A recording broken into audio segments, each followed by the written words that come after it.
കേരളത്തെ നടുക്കിയ നെന്മാറ ഇരട്ടക്കൊലപാതക കേസിൽ ശിക്ഷാവിധി അടുത്ത ദിവസത്തേക്ക് മാറ്റി.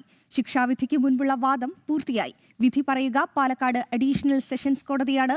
ജില്ലാ നിയമസഹായ വേദിയുടെ കൗൺസിലിംഗ് റിപ്പോർട്ട് നാളെ കോടതിയിൽ സമർപ്പിക്കും.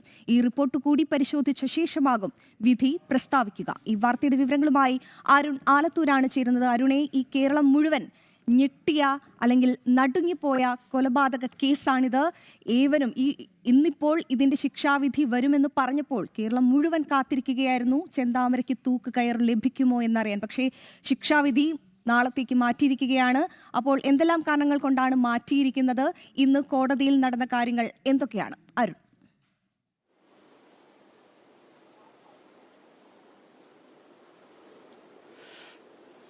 ശിക്ഷാവിധി പ്രഖ്യാപിക്കുന്നത് അടുത്ത ദിവസത്തേക്കാണ് മാറ്റിയിരിക്കുന്നത്. നാളെ തന്നെ ഉണ്ടാവാനുള്ള സാധ്യത തിരയില്ല. കാരണം ജില്ലാ നിയമസഹായ വേദിയുടെ റിപ്പോർട്ട് കൂടി കോടതിയിൽ സമർപ്പിക്കേണ്ടതായിട്ടുണ്ട്.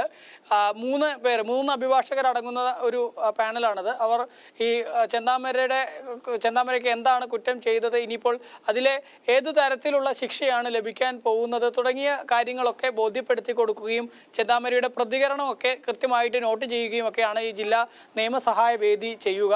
അതിനുശേഷം ആ റിപ്പോർട്ടിന്മേലൊരു വാദം നാളെ ഉണ്ടാവാനുള്ള സാധ്യതയുണ്ട്.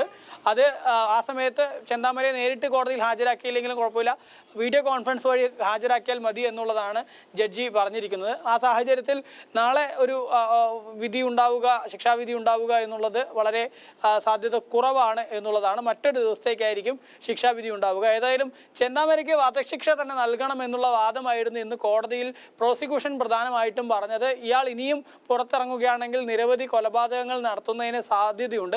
മാത്രമല്ല, ഇയാൾക്ക് ഒരു തരത്തിലുള്ള കുറ്റബോധവും ഇല്ല എന്നും എല്ലാ തരത്തിലുള്ള ശാസ്ത്രീയ തെളിവുകളും മറ്റും ഒക്കെ കോടതിയുടെ മുൻപിൽ ഉണ്ട് എന്നുള്ള കാര്യങ്ങളൊക്കെ പ്രോസിക്യൂഷൻ ഇന്ന് കോടതിയിൽ ആവർത്തിക്കുന്ന കാഴ്ചയായിരുന്നു.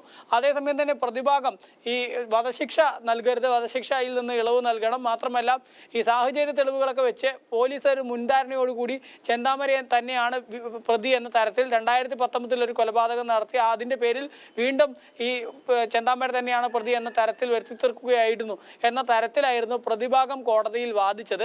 ഏതായാലും ഇന്നിപ്പോൾ നേരത്തെ കോടതി കുറ്റക്കാരനാണെന്ന് കണ്ടെത്തിയ ആ ഒരു കോടതിയുടെ വിധിയിന്മേലുള്ള വാദമായിരുന്നു നടന്നത്. ഇനിയിപ്പോൾ ഏതായാലും ശിക്ഷാവിധിയാണ് അടുത്തതായിട്ട് നമുക്ക് എപ്പോൾ ആണെന്ന് അറിയേണ്ടതായിട്ടുള്ളത്. അതിൽ വധശിക്ഷ തന്നെ നൽകുമോ എന്നുള്ള കാര്യവും അറിയേണ്ടതായിട്ടുണ്ട്. നാളെ ഏതായാലും ഈ ജില്ലാ നിയമസഹായ വേദിയുടെ ഈ റിപ്പോർട്ട് സമർപ്പിക്കുന്നത് ഉൾപ്പെടെയുള്ള നടപടികളായിരിക്കും. അതിനുശേഷം മറ്റൊരു ദിവസമായിരിക്കും ഈ ശിക്ഷാ വിധി ഉണ്ടാവുക എന്നുള്ളതാണ്.